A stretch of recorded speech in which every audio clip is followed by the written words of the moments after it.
We get bombarded with so many different images every day, all day long. So many. I mean, if you think about it, right? So here, remember that week we went from that month we went from the Orlando shooting to the Dallas shooting to the actually no, I skipped a whole bunch. We went from the Orlando shooting to the shooting of the man in so many names I can't remember them all in Baton Rouge, and then the shooting of Philando Castile, Anton Sterling in Baton Rouge, and Philando Castile, and then we went to the Dallas shooting of the 10, I believe, 13 police officers killed. And then we went to the Baton Rouge shooting. It was like week after week after week, we were bombarded with these different things that very easily become the focus of our attention. But then we have to shift gears because here's the next tragedy. And I guess with that type of news cycle, I understand the reason people call it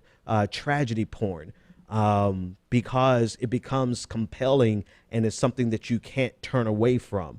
And it's something that becomes compulsory. It becomes, it becomes a trap, and you go from one scene of disaster to the next scene of disaster, and you can't quite break away, never fully giving yourself the chance to process the first disaster.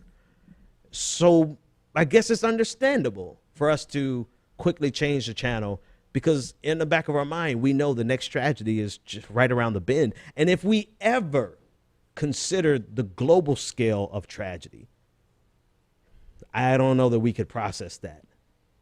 So maybe I should be fair to us and say that we barely can process the tragedies that we see in the United States. Could we possibly handle the tragedies that are going on globally? And then when you add to the equation the fact that the United States has an imprint on a lot of them, on a lot of the tragedies abroad. And those that we don't have our imprint on are just as traumatic, just as damning, just as horrific. And we get caught in 24 hours of nonstop imagery of how violent humanity can be. And I said something earlier, and I'll close this segment with this. Our